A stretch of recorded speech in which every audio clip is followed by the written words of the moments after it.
saya tambahkan bahwa kita menganggap bahwa Jasup itu, saya tambahkan bahwa saya itu salah satu redaktur dari 50 tahun Indonesia Merdeka yang resmi diangkat oleh pemerintah Republik Indonesia itu.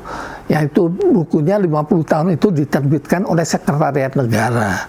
Dan kami juga yang mengusulkan siapa-siapa yang dianggap berjasa pada waktu itu. Kalau Belanda tidak mau berunding itu hentikan Marshall, itu Dr. Graham itu sudah dianukan. Tapi yang disetujui oleh pemerintah RI itu cuma Jasup dan Kirby. Saya lanjutkan mengenai mengapa PBB terus sudah mengatakan itu.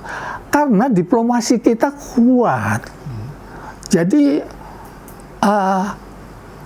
Syahrir berjasanya itu waktu mengadakan bantuan beras ke India itu dan melakukan Popda, pengembalian tawanan perang yang menunjukkan kita bahwa kita itu berdaulat untuk Jawa dan Sumatera itu.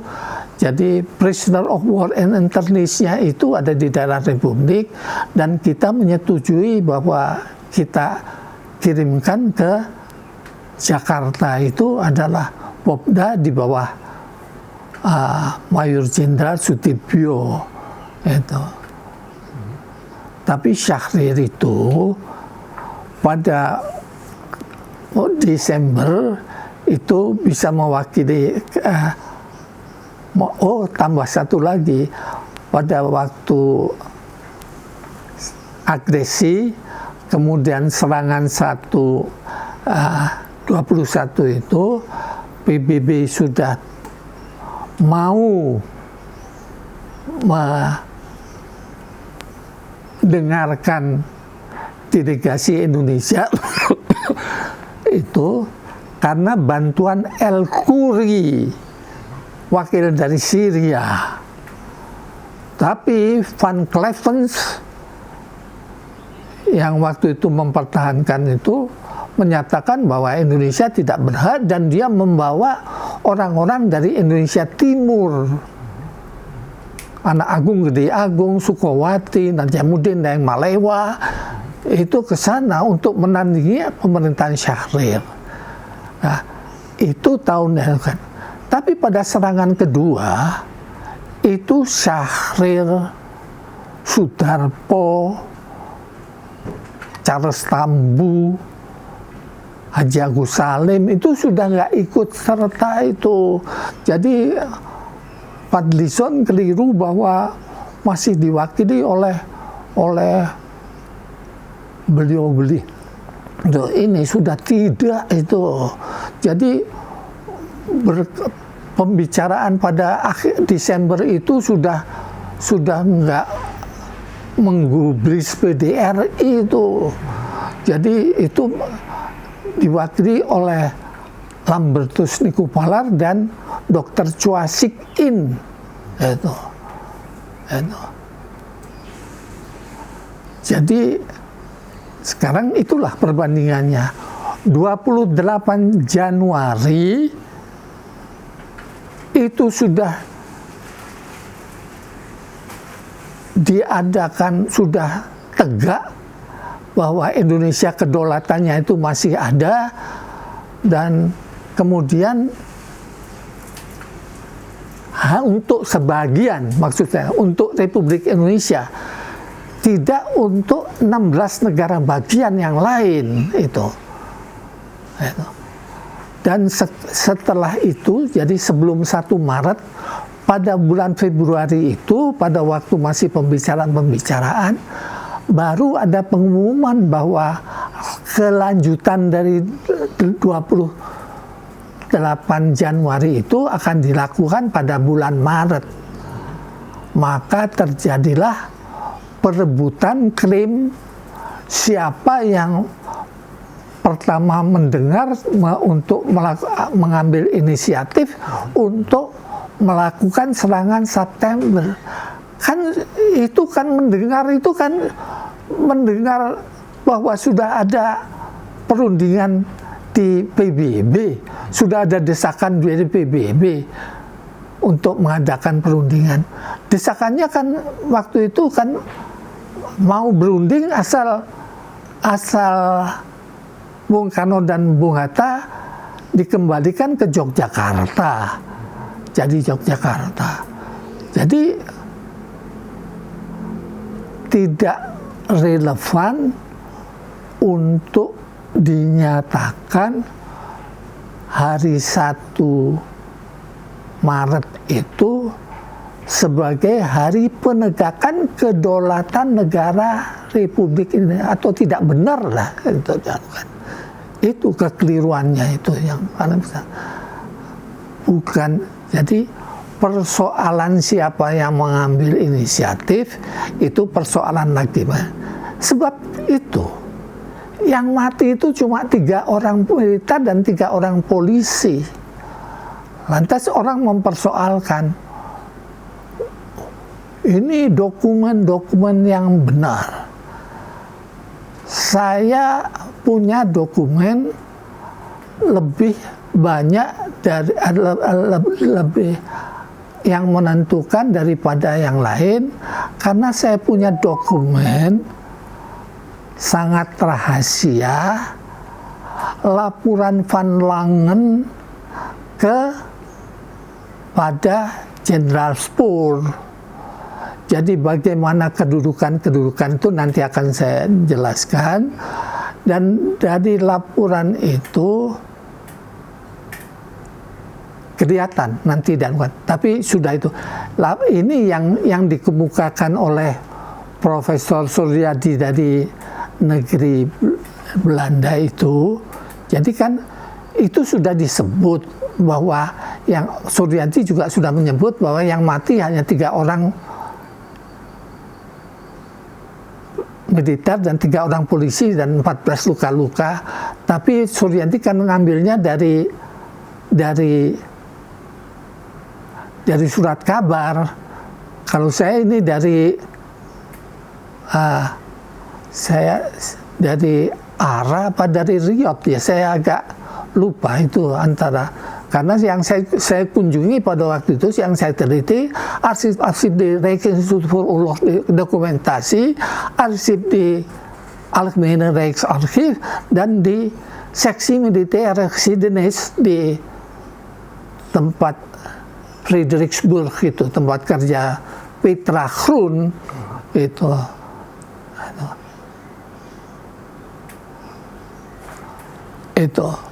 Jadi nggak layak lah kalau dikatakan itu penegakan kedaulatan, dan memang jadi bahkan perlu ada catatan itu antara 27 Desember kenapa Rutte tidak mengakui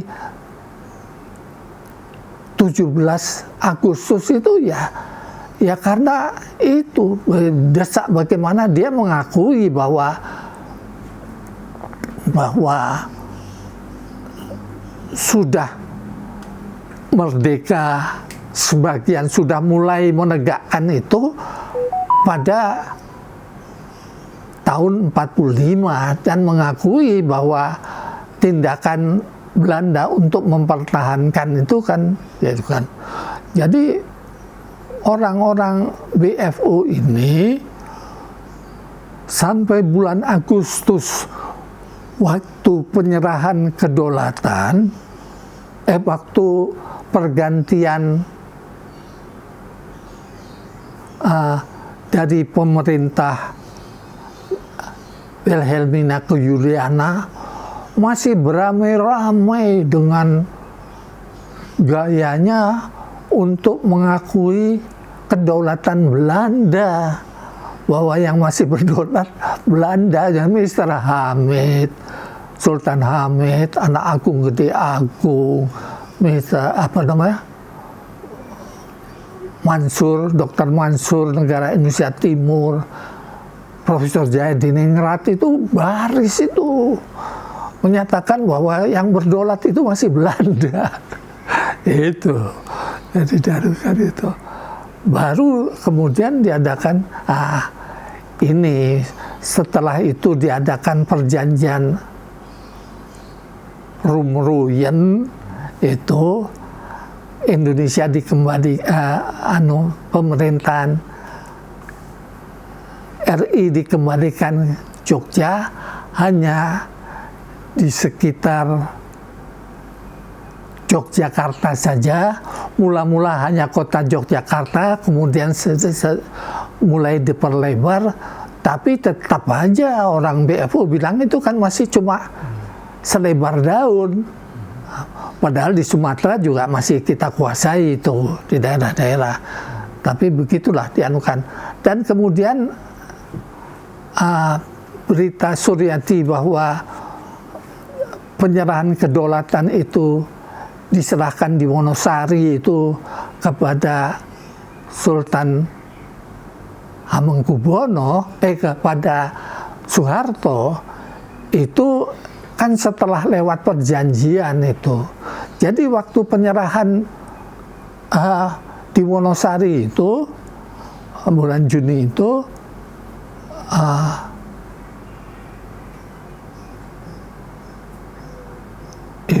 juga Komandan Brigade T itu, Tegel, Kolonel Van Langen itu keluar air matanya itu. Jadi kata tertekan itu dia keluar air matanya dan bilang kepada prajurit-prajuritnya itu, kita tidak kalah perang. Jadi orang politik yang menyebabkan kita harus mundur dari sini.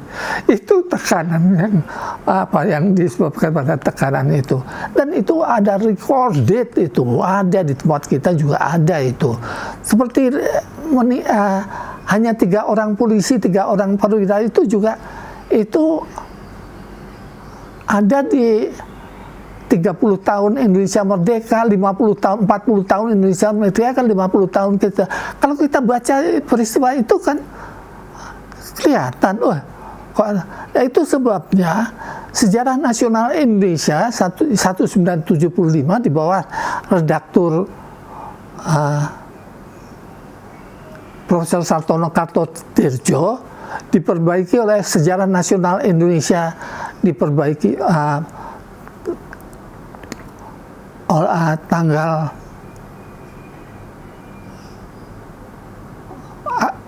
bulan tahun 84 di bawah Profesor Nugroho, kemudian diperbaiki oleh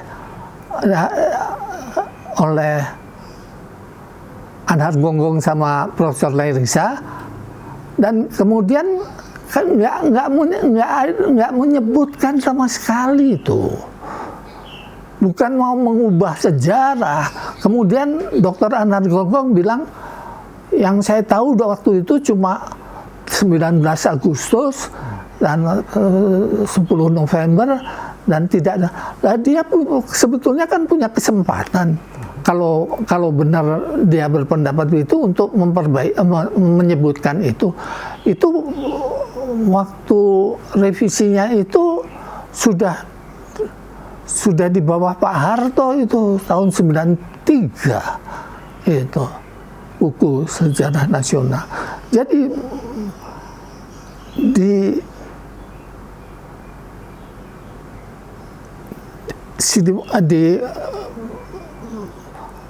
ini sumber-sumber saya itu cukup banyak. Jadi baik itu 20 tahun Indonesia Merdeka, 30 tahun Indonesia, 40 tahun Indonesia Merdeka, 50 tahun Indonesia, buku dari Kodam Diponegoro, Kodam Siliwangi itu. Dan ini 6 jilid ini bikinan kami itu dia.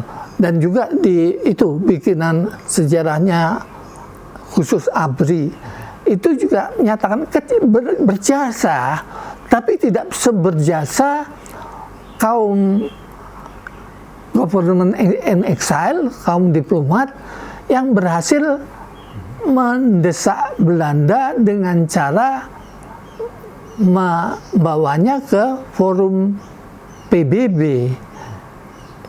Itu sementara Ya, jadi ini saya hanya menjawab mengenai soal apakah itu benar-benar kedaulatan, penegakan kedaulatan atau tidak itu.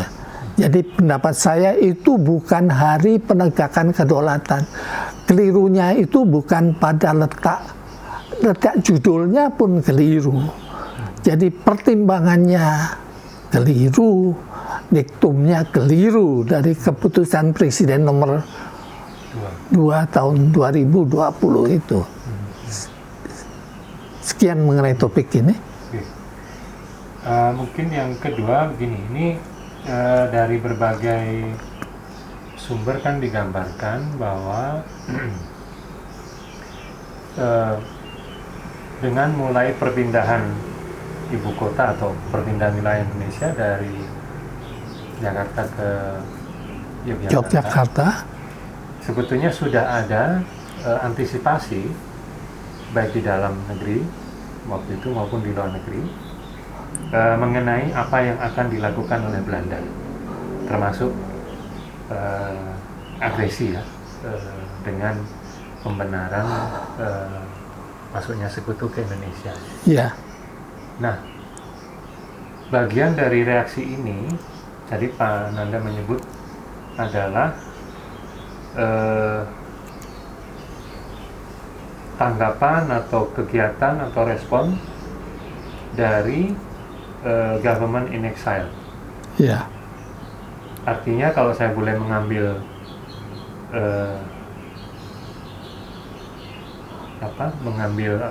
pengamatan bahwa sebetulnya government in exile itu juga bagian dari antisipasi itu, bahwa suatu saat bahwa Belanda akan melakukan gunboat diplomasi itu.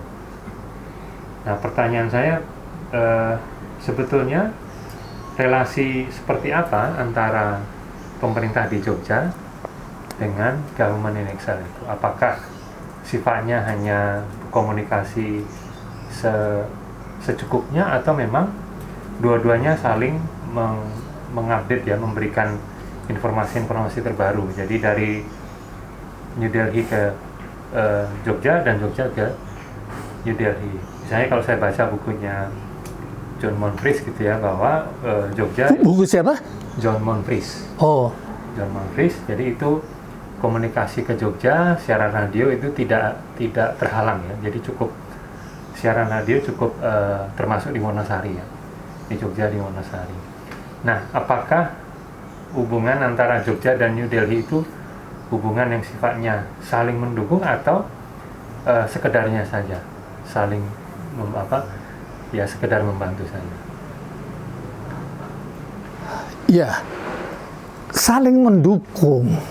Dan government in exile juga menyetujui. Jadi kan adanya pemerintahan PDRI itu, jadi juga menganggap bagian dari PDRI, tapi setelah itu cuma jadi boleh dikatakan bahwa de jure itu sebetulnya PDRI, tapi de facto-nya adalah government in exile. Cuma juga bersaing dalam hal ini. Juga government in exile itu tidak mendukung, jadi juga orang-orang di Jawa itu mendukung. Pak Dirman itu juga mau menyatakan bagian dari PDRI, Mr. Susanto, Mr.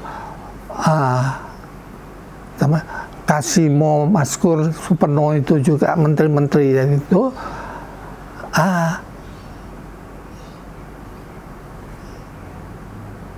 mendukung, tapi juga bersaing. Tetap PDRI merasa marah karena kenyataannya dia nggak diajak bicara.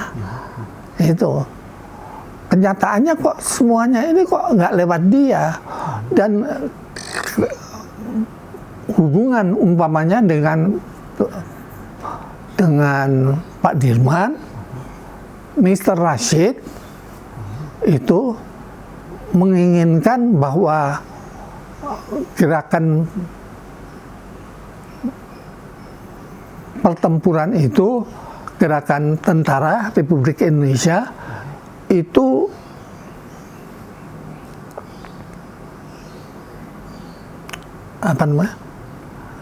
harus melapor pada beliau. Tapi dijawab, ada suratnya itu. Jadi ada anunya itu, karangan tentang PDRI itu, baik dari Mr. Rashid maupun dari Ketua IP pada waktu itu, yang kemudian juga jadi dosen di Fakultas Hukum UI. Ya. Itu jadi itu yang mengakui, tapi kenyataannya kan tidak diajak bicara. Dan mengenai kedaulatan itu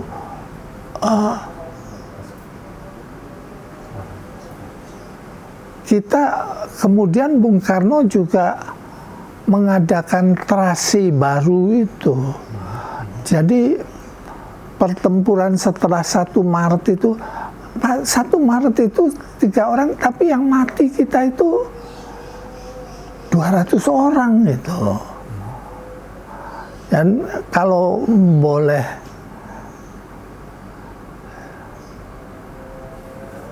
dikemukakan, ya klaim-klaim itu hanya sebagian yang benar. Jadi terutama klaim Sri Sultan Hamengkubuwono ke-9 yang kemudian diulang oleh Hamengkubuwono ke-10 menyatakan bahwa yang mengambil inisiatif itu adalah